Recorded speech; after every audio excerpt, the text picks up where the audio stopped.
All right, welcome. Today we're going to do something really interesting. We're taking some of the most familiar phrases in the Quran, words you hear and say all the time, and we're going to dig deep to uncover the action-oriented meanings hiding just beneath the surface. And trust me, what we find might just surprise you. For Muslims everywhere, these words, they kick off just about everything. They're at the beginning of nearly every chapter of the Quran, and they're said before you start any task, whether it's big or small. You can't miss them. But here's a thought. What if the way we usually translate them doesn't even scratch the surface of their real power?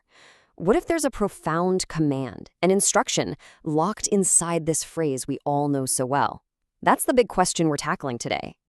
Okay, so let's dive right in with Bismillah. Most of us think of it as a simple prayer, right? A way to ask for a blessing before we start something. But when you really dig into the language, you find it's not a request at all. It's a mission statement. Just look at the difference here. It's a huge shift, right? The common translation, I begin in the name of Allah, feels kind of passive, but the deeper meaning, I undertake this for the purpose of manifesting the attributes of Allah. Wow, this completely flips the script. It goes from a simple opening to this powerful declaration of why you're doing something. So you're probably asking, how do we get that meaning? Well, it all boils down to two tiny parts of the phrase. That first letter B doesn't just mean with or in. Its primary meaning here is for the purpose of, or with the goal of. And the word ism isn't just a name. It actually refers to a quality, an attribute. So what this means is Bismillah is basically a commitment. Every single action, doesn't matter if it's writing an email or building a whole society, you're doing it with one goal to make God's attributes of universal nourishment and compassionate development, Ar-Rahman and Ar-Rahim, real, tangible things in the world. And this idea of an active purpose, it just keeps building with our next term, Alhamd. This is the word that opens the entire Quran, and it's usually translated as, all praise is for God. But just like with Bismillah, that simple translation is missing something huge, something incredibly specific.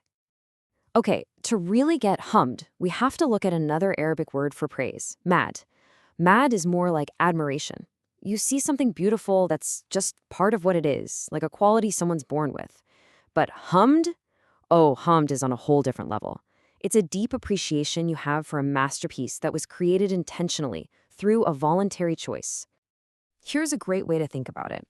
You see a peacock's beautiful dance, you can admire that, right? That's mod. But hey, the peacock didn't sit down and choreograph that dance. It's just doing what it does. The real appreciation, the hamd, that's for the creator who intentionally designed that whole amazing, intricate system.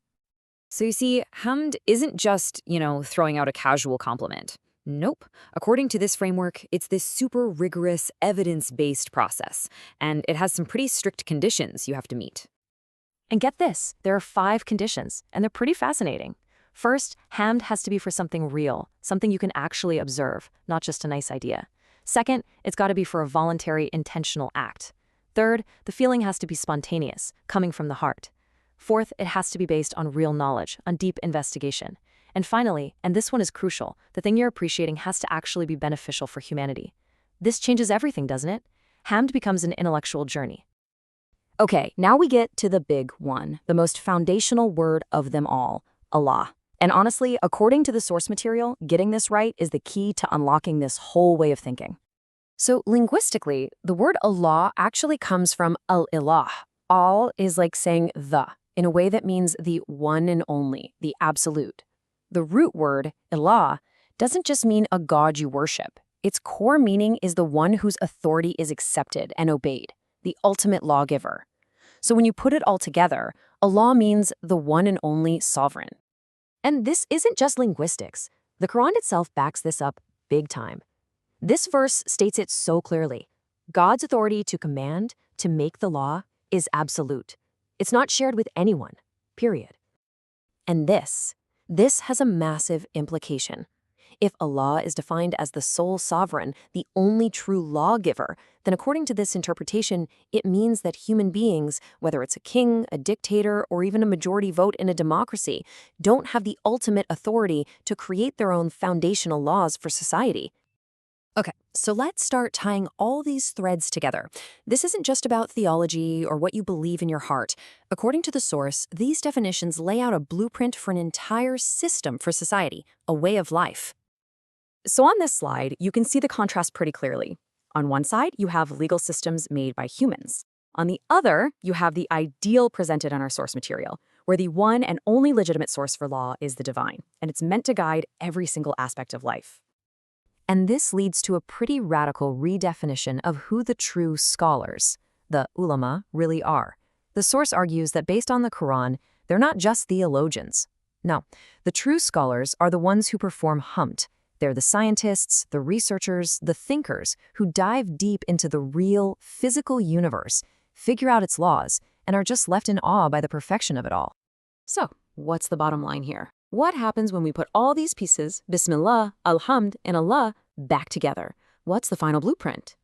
Well, it all points to this clear, two-part mission for humanity, or for those who truly practice hamd, the Hamidan. First, you've got to use your intellect, use science, to understand and harness the incredible powers of the universe. But second, and this is just as important, you have to make sure that all that immense power is used according to divine guidance, for the good, for the development, for the benefit of all of humanity, not just a select few. There's a really powerful quote from the philosopher Allama Iqbal that just hits the nail on the head here. The argument being made is that when you take all that power, all that scientific progress, and you separate it from a moral divine framework, what you're left with is tyranny and destruction. And that really leaves us with a final, pretty challenging question for our time. You look at the modern world, and it's clear we've gotten incredibly good at the first part of that mission, harnessing the power of the universe. But according to the framework we've just explored, what is the ultimate price we pay for largely ignoring the second part, the divine guidance meant to steer all that power for the good of all? That's definitely something to think about.